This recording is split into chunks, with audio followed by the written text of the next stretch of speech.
Welcome है आप सभी का आपके अपने चैनल एसएन एजुकेशन क्लासेस में। आज के इस वीडियो में आप लोगों को मिलने वाला है मॉडल पेपर किस सब्जेक्ट का। तो जनरल हिंदी का कल है जनरल हिंदी का पेपर और आप लोग को सबसे पहले करना है मॉडल पेपर। क्लियर। तो यहाँ पे आप लोग देखेंगे एक दो सेट, ठीक है। हर वीडियो में तो मैं एक ही सेट कराती हूँ, ऐसे इस वीडियो में मॉडल पेपर आप लोग को मिलने वाला है दो सेट। पहले सेट 1 कराऊंगी देन सेट 2 कराऊंगी। तो चलिए वीडियो को मैं स्टार्ट करती हूँ। फर्स्ट ऑफ ऑल सारे स्टूडेंट देखेंगे 2020 का मॉडल पेपर, उसके बाद 2023 का भी कराऊंगी, क्योंकि मॉडल पेपर बस दो ही बार निकला था, एक 2020 में निकला था और एक 2023 में रिलीज़ किया गया था। तो यहाँ पे आप लोग देखेंगे 2020 का मॉडल पेपर सामान्य हिंदी का। तो किस तरीके के सवाल पूछे गए हैं, कैसे कैसे डिवाइड किया गया है पेपर, वो आप लोग यहाँ पर देखेंगे तो समझ में आएगा। तो देखो आप लोग क्वेश्चन क्या है। निम्न पदांशों की सप्रसंग व्याख्या कीजिए, ठीक है। यहाँ पे आप लोग देख सकते हैं इनका क्या करना है, व्याख्या करना है। क्लियर।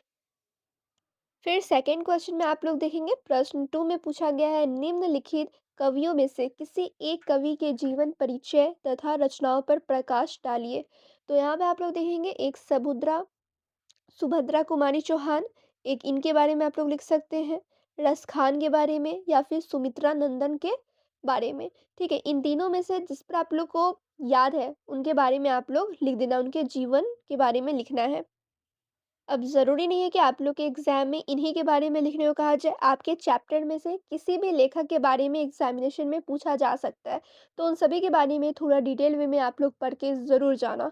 नेक्स्ट है यहाँ पर भयानक अथवा शांत रस की परिभाषा उदाहरण सहित लिखिए। और एक और है इसमें मनहर एवं सोठा में से किसी एक लक्षण उदाहरण सहित लिखिए। ठीक है, थोड़ा थोड़ा मीठा हुआ है क्योंकि काफ़ी पुराना पीडीएफ है ये, इस वजह से। तो यहाँ पर आप लोग देख रहे होंगे जैसे यहाँ पे मनहर है, ठीक है, एक मनहर है और एक सोठा लिखा हुआ है। और इन दोनों में से किसी एक पर क्या करना है, उदाहरण देना है यानी एग्जाम्पल लिखना है और इनके बारे में भी लिखना है। और एक है उत्प्रेक्षा अलंकार की परिभाषा उदाहरण सहित लिखे, उत्प्रेक्षा क्या होता है और तो और उसका डेफिनेशन लिखना है और तो और एग्जाम्पल भी देना है। और एक क्वेश्चन है तरनी तनुजा तट तमाल तरुवर वहु छाई में कौन सा अलंकार है, कारण स्पष्ट करें। तो यहाँ पे पहले आप लोग देखेंगे सिर्फ क्वेश्चन किस तरीके का पूछा गया है और सॉल्यूशन, यानी कि इन सभी का आंसर आप लोग कहाँ पर मिलेगा आगे मैं डिस्कस करूंगी। फिलहाल आप लोग क्वेश्चन देखें और क्वेश्चन का लेवल देखें। प्रश्न 4 में पूछा जाएगा आप लोग का निम्नलिखित में से किसी एक विषय पर निबंध लिखें, यानी कि इससे भी आप लोग एग्जाम में आएगा। किस टॉपिक पर आ सकता है वो यहाँ पे आप लोग देखेंगे, जैसे कंप्यूटर की महत्व इस पर आ सकता है। और क्या है, भारतीय सभ्यता भ्रष्टाचार एक राष्ट्रीय समस्या, इन सभी पर आप लोग के भी एग्जाम में इससे आ सकता है, निबंध आ सकता है। ठीक है। उसके बाद नेक्स्ट है छंद की परिभाषा एवं प्रकार लिखिए, निम्न शब्दों के तीन तीन पर्यायवाची लिखिए, यानी कि कमल सूरज हवा फूल इन सभी का तीन तीन पर्यायवाची शब्द लिखें। और तो और समास क्या होता है उसका डेफिनेशन लिखें और उनके कितने भेद होते हैं। तो इन सभी के लिए आप लोगों को फिक्र करने की ज़रूरत नहीं है, क्योंकि जब मैं आप लोगों को इंपॉर्टेंट क्वेश्चन आंसर कराऊंगी ग्रामर के और तो लिटरेचर के, तो वहाँ पे सारे टॉपिक क्लियर हो ही जाएगा। ठीक है। उसके बाद आप लोग देखेंगे नेक्स्ट क्वेश्चन पूछा जाएगा वाक्य को शुद्ध रूप में लिखें, यानी कि लड़कों ने रोटियां खाएं। तो क्या ये वाक्य सही लग रहा है, सेंटेंस सही है? तो इस नहीं है, बिल्कुल नहीं है। तो इसको शुद्ध करके यानी सही करके लिखना है वहाँ पर। ठीक है। तेरे को स्कूल जाना है, तो क्या यह सही शुद्ध सेंटेंस लग रहा है? बिल्कुल नहीं। तो इसको सही वाक्य में करके लिखना है। नेक्स्ट है निम्न मुहावरों को अपने वाक्यों में इस प्रकार प्रयोग करो कि उसका अर्थ स्पष्ट हो जाए, यानी 9 तो 11 होना, इसका क्या करना है अपने वाक्य में, ठीक है, अपने से सेंटेंस बनाना है और इसका जो अर्थ होता है वो भी वहाँ पे लिखा होना चाहिए इस तरीके से। उसके बाद नेक्स्ट है निम्नलिखित लेखकों में से किसी एक का जीवन परिचय देते हुए उनकी कृतियों तथा भाषा शैली पर प्रकाश डालिए, यानी कि यहाँ पे आप लोग देख सकते हैं आचार्य रामचंद्र शुक्ल, रामधारी सिंह दिनकर, मुंशी प्रेमचंद, इन तीनों में से जिस पर आप लोग को प्रॉपर अच्छे तरीके से लिखने आता है, इनके बारे में जानते हो, उन्हीं पर आप लोग नोट लिखेंगे। ठीक है, इनके जीवन के बारे में कुछ लिखना है। तो जो भी आप लोग को सही लग रहा है उसमें आप लोग लिख सकते हैं। तो ये था हिंदी का कुछ पेपर, ये सेट 1 है, सेट 2 भी मैं अभी आप लोगों को दिखाने वाली हूँ। सेट 1 था ये। मैं उम्मीद करती हूँ आप लोगों को इसमें से कुछ-कुछ समझ में आया होगा और सब तो मैं वीवीआई क्वेश्चन आंसर कराऊँगी, वहाँ पे क्लियर हो ही जाएगा।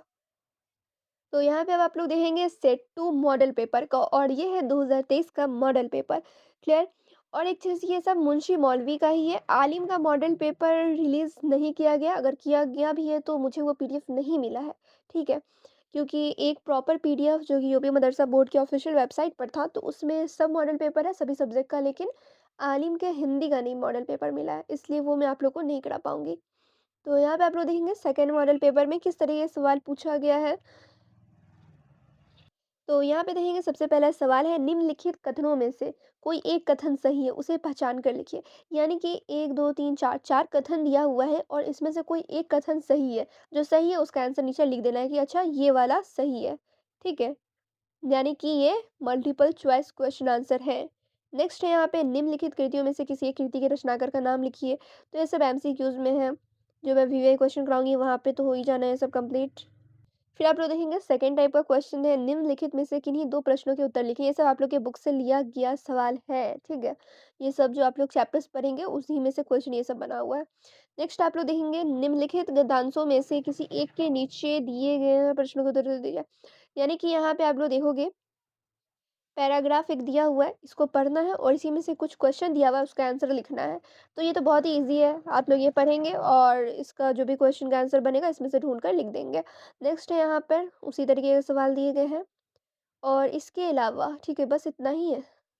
बस यही 3 क्वेश्चंस दिए हुए हैं मॉडल पेपर हिंदी में और तो है ही नहीं इसमें। ठीक है, तो यहाँ पे आप लोग देख रहे होंगे 2023 का मॉडल पेपर पूरा कंप्लीट नहीं है बिकॉज़ इतना ही था इस पीडीएफ में। हो सकता है कुछ शेडेड होगा इसलिए नहीं आया। फिलहाल इतना पे आप लोग काम चलाओ, वीवीआई क्वेश्चन आंसर मैं कराऊँगी तो वहाँ पे सारे क्वेश्चंस को कवर कर दूँगी। ये जितने क्वेश्चन आप लोगों ने सेट 1 में, सेट 2 में देखा है मॉडल पेपर का, वो सारा आप लोग का वीवीआई क्वेश्चन आंसर में कंप्लीट हो जाएगा। तो चलिए फिर मिलती हूँ दूसरे वीडियो में, जब तक आप लोग वीडियो को लाइक, शेयर कर लें।